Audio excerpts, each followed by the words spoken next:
Hi, movie flashbacks here. Today I am going to explain a South Korean comedy film called Slow Video. Spoilers ahead. Watch out and take care. The movie starts in a CCTV control center where two women are talking about their new young coworker. He is wearing sunglasses indoors, which the women think is weird. Suddenly, they detect two robbers on the run. Their boss is notified and they quickly call the police. Everyone in the office tracks the robbers through the cameras, and yet they get lost. When they start losing hope, the new employee shows them a clip of the robbers hiding in an alleyway. Because of his help, they are soon caught by the police. The employee's name is Yeo Jang-bu, and he has a rare genetic condition that makes him see everything in slow motion. Using his disorder, he was able to see where the robbers went even though they were moving at a high speed. When Jang-bu was in class 5, he took part in a relay race with his childhood crush Bong Soo-mi. That was when he first started to see things in slow motion. His parents took him to Dr. Seok, who diagnosed him with dynamic visual acuity, a rare disorder that enables him to visually perceive fine detail in a moving object that ordinary people cannot, as if he's seeing the world in slow motion. To prove that Jang-bu in fact has the disorder, the doctor throws a baseball at him at high speed, which he catches with ease. The doctor advises him to wear sunglasses at all times for comfort. After Jang-bu is diagnosed, his father flies to a foreign country to earn money for his treatment. Jang-bu is left at home with his mother and younger sister. He claims that the disorder has been a blessing and a curse at the same time. Although he could watch the wind move women's skirts in slow motion, he was bullied in school for his sunglasses. His only friend then was Soo-mi, who he started to fall in love with. But as time passed, Soo-mi got severely bullied for being his friend, and so she left him.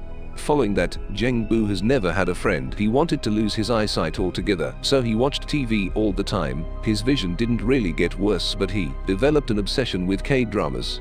He learned all the social skills from the actors in the drama but never got out of the house to practice them.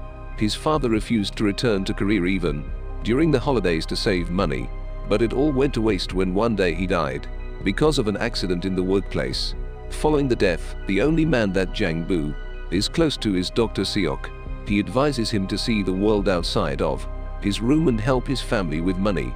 That is why Jang-bu starts to work in the CCTV control center. In a monologue, he claims that he likes to watch people on the screen because it reminds him of dramas. The only difference is that in this drama, everyone is the lead actor. His co-worker, Byung-soo, talks to their boss about Jang-bu's behavior, claiming that he is very introverted and doesn't talk to anyone. He promises to take care of the guy because he is a true talent. Byung-soo sits beside him at work and tries talking to Jang-bu.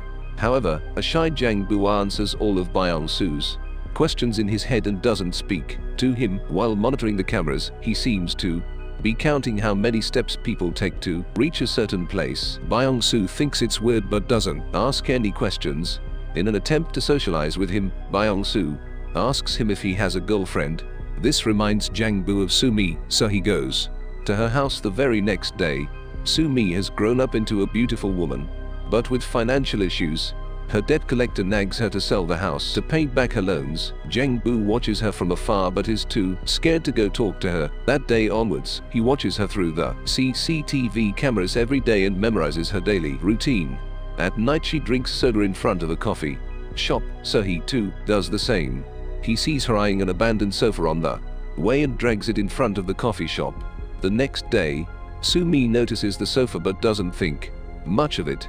The following day, she is stuck at a bus stop because of heavy rainfall. Jang-bu sees this on the monitor and goes to help her with Byung-soo. He puts the umbrella over her like in the K-dramas, but Soo-mi calls him a creep and walks away.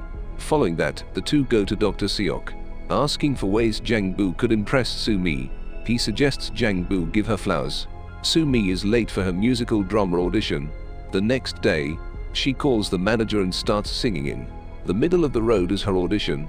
As she sings a beautiful song, the bystanders watch her in awe. Jang-bu also arrives there with a bouquet of flowers.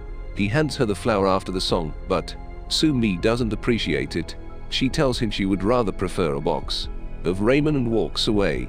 Jang-bu calls her name and finally introduces himself as her childhood best friend. but she claims that her name is Oh Soo-mi and not Bong Soo-mi. It turns out Jang Bu has been following the wrong woman all this time, yet he has started to fall for her deeply. That evening, they accidentally bump into each other and Soo-mi makes Jang Bu carry. Before leaving, Soo-mi asks him why he is looking for Bong Soo-mi, to which he replies that he used to like her in school. The next day at work, Jang Bu sees Soo-mi receive a phone call on the monitor. The person on the other end informs her that she got a role in the musical. She jumps and dances in the streets as Jang Bu watches her on the screen. That night, Soo-mi goes to celebrate at a local roadside restaurant. She notices Jang Bu watching her from outside and invites him in. As they talk, she shows him the musical's script and practices her lines. Jang Bu compliments her acting and shows her a talent of his own. Soon, the entire restaurant watches Jang Bu catch spoons thrown at him. The following day, Jang Bu walks around Soo-mi's neighborhood while counting his steps. Byung-soo sees him doing this and realizes he is trying to memorize the ways. While returning home, Soo-mi finds Jang Bu waiting for her. They walk together talking about several things. She asks him what his job is and finds out that he works at the CCTV center and can watch people all day. They stop in front of the cafe that Soo-mi always stares at. She reveals that she has a crush on the cafe's owner and gushes about him owning a car. A jealous Jang Bu stares at the owner for a long time. He has made up his mind to take her on a ride. To impress her, he asks everyone at work if they own a car, in hopes of borrowing it. However, none of them happen to own one. While returning home, Soo-mi is approached by the debt collector. He starts to yell at her and threatens to hit her if she doesn't return the money. Jang Bu and Byung-soo arrive there right on time and save her from the man. When Jang Bu returns to work, Soo-mi yells thank you to one of the cameras, knowing that he is watching on the other end. At the end of the day, they meet at a park and talk for a long time. Jang Bu asks her what she would do if she owned a car, to which Soo-mi says that she would drive to the sea every day. Since he cannot get a car, Jang Bu befriends his local bus driver by traveling with him all day. He had been watching the driver play baseball alone at night through the cameras. At the end of the day, Jang Bu joins him for a game and asks him for a favor. Byung-soo, the bus driver, and Jang Bu pick up Soo-mi from the bus stop the next day and make their way to Busan to visit the sea. Seeing his efforts to make her happy, Soo-mi starts to like Jang Bu. However, their bus is stopped by the border police, who don't allow the local district bus to enter the other district. An angered Soo-mi tries to fight the policeman, while Byung-soo calms her down. Their effort is useless because at the end of the day, they have to return home without reaching the sea. Jang Bu's boss tells them about recent cases of women being abducted around the town and asks them to be on high alert at all times. Just then, Jang Bu notices Soo-mi on a monitor, but she disappears right after. He freaks out and rushes to see if she is okay, only to see that she was trying to prank him to see if he will come. Soo-mi takes off his glasses for the first time and the two finally kiss. Jang Bu takes Soo-mi home and she invites him in. However, their plans are ruined when Soo-mi notices the debt collectors in her house. They throw her belongings around, threatening her to return the money. Jang Bu tries to run to her but suddenly falls down as his vision goes blurry. After the men leave, Jang Bu and Soo-mi sit down to talk. In the pile of stuff that the collectors threw out are drawings that Jang Bu made for Soo-mi when they were in school. Soo-mi reveals that she lied to him about being a different girl because she didn't want to be compared to her younger self. Jang Bu keeps quiet the whole time as Soo-mi looks at the drawings while smiling. He visits Dr. Seok the next day, informing him that his eyes have gotten blurry. It turns out that with time, his disorder has gotten worse, because of which he will be losing his vision very soon. Jang Bu had known that he would eventually go blind one day. That is why he has been counting steps everywhere he goes, so it would be easier for him when he loses his vision entirely. While Jang Bu is troubled by his worsening vision, Soo-mi is worried about her debt. She sells her house and gathers enough money to pay her creditors back, but now she has nowhere to live. Jang Bu watches her on screen while she talks to a shopkeeper with a box of her belongings. Suddenly, his co-worker notices a car suspiciously circling the same area. She looks closely at its number plate and notices that the car belongs to a kidnapper on the run. She notifies the boss and the police are informed immediately. However, they lose sight of the car, and at the same time, Jang Bu loses sight of Sumi. He freaks out and runs to save her from potential danger. On his way, he loses his vision completely and crashes the bike. Byung-soo notices this through the cameras and runs to help him. Sumi, on the other hand, is approached by a strange man who grabs her arm.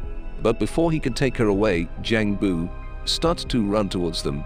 The abductor runs away, but Jang Bu almost crashes into a bus. The police arrive and take Sumi in for interrogation.